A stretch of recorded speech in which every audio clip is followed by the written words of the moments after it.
it's Jennifer. Welcome back to my channel. Okay, how many of you own a Brother PE800 and hate hooping? Me? If you're me and have this problem, please continue watching this tutorial because I will be showing you a much easier way to embroider on any type of clothing. And if you want to learn how to do that, please keep watching. Okay, gonna turn this on, and my USB is plugged in because this particular patch is not saved onto my embroidery machine yet. So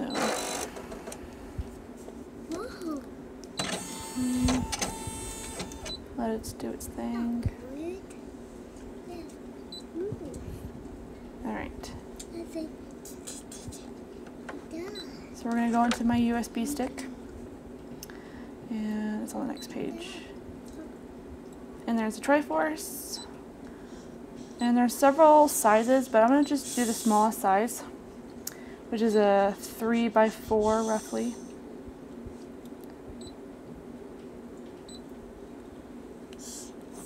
Okay, and that's the color 328, which is right here.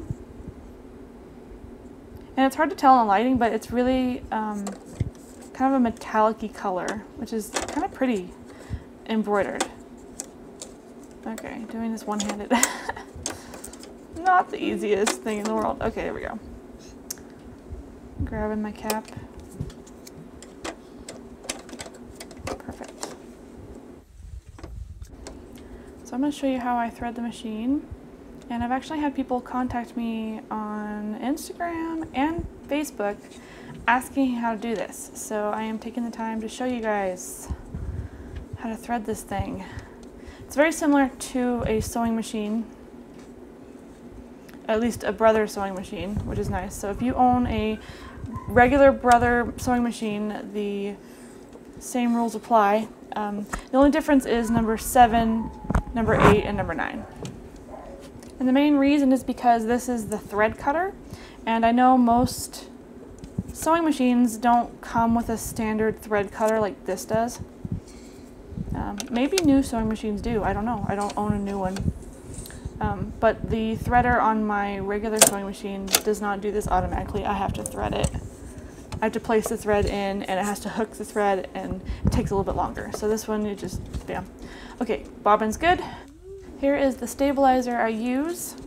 It's made by Sulky, and I got this off Amazon. And since I will be showing you how to float your fabric, I'm going to use this spray adhesive that is temporary spray adhesive. It is not permanent. Make sure that if you do a project like this, that it is a temporary adhesive, otherwise you're going to have a problem. So you just need a little bit.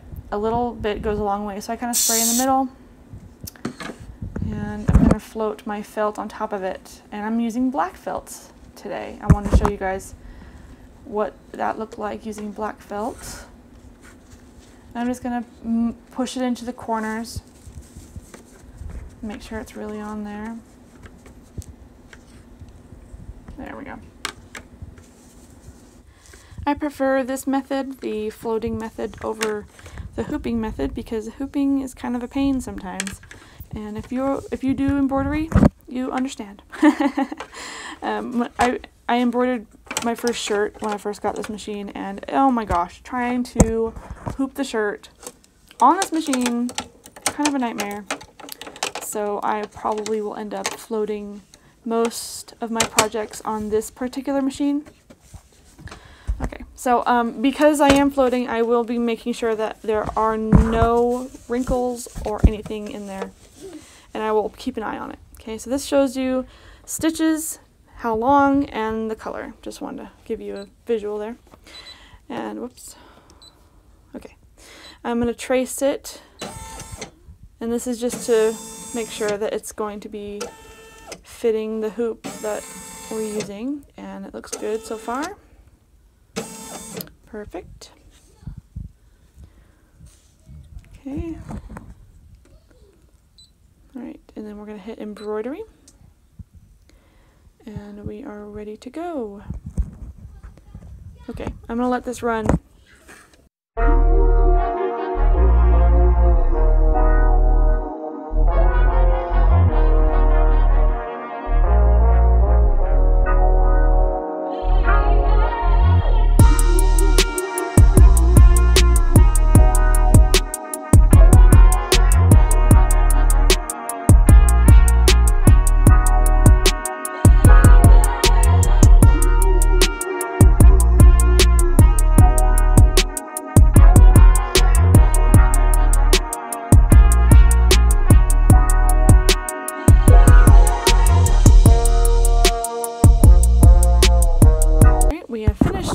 project. Super easy, right?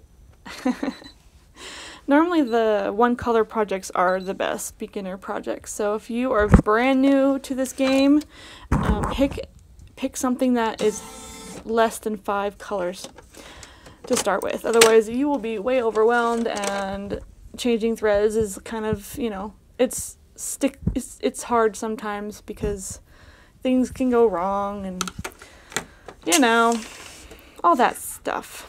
Okay, so now I'm going to clip the threads, and I'm using my curved scissors today to do that. Threads are clipped. Beautiful. I really like this on the black felt. Kind of gives it a dark edge to it, which, you know, Legend of Zelda, if you guys have played the game, that kind of has a dark edge to it, which is kind of cool. Grab your fabric scissors and we will be cutting this out. Okay, real quick, I wanted to mention I did use Fray Check before I cut this out because there is no border around it. So there's the Fray Check I used, and I did it before I cut it out and after I cut it out because there's so many details and so many stitches that you could accidentally cut. I did not want anything to be cut, so I wanted it to be as close to the edge as I could with all the detail that I wanted and not have to worry about cutting the thread. So there is the finished product. It also comes in white felt, so if you don't like the black, I do have white felt option. Alright, so that's our finished patch on the floating method. And if you have any questions, please comment down below and I'll be happy to answer them. I'm still learning too, so I just found this method and it's just saved me. So I've been probably using this now, and it's a lot easier to do my projects, which is great because I enjoy embroidering, but I really don't enjoy hooping. So anyway, even if you don't own the exact model that I have, this probably will work on most single needle embroidery machines.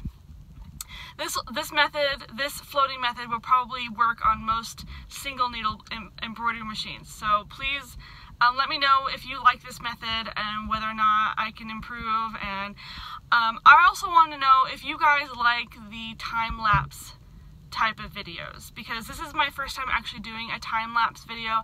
It just saves me a lot of time on my video and it doesn't make it super long. So I'm trying to keep my videos, you know, around or under the 10-minute mark, and I was just kind of experimenting with the time-lapse. So if you guys like the time-lapse, hit me up down below with a comment saying, hey, yeah, more time-lapse videos.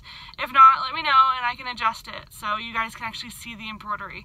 I know when I'm looking for embroidery tips, I like to have a visual, so I'm trying to make sure that you guys have one too. So any other questions that you have, please leave a comment down below. Check out my Facebook group. That is also in the description box as well as the comments. I will put a comment down with the link for my Facebook group. Please join that if you are a fellow embroidery person like myself. Also, check in the links below for all the materials that I used for this project.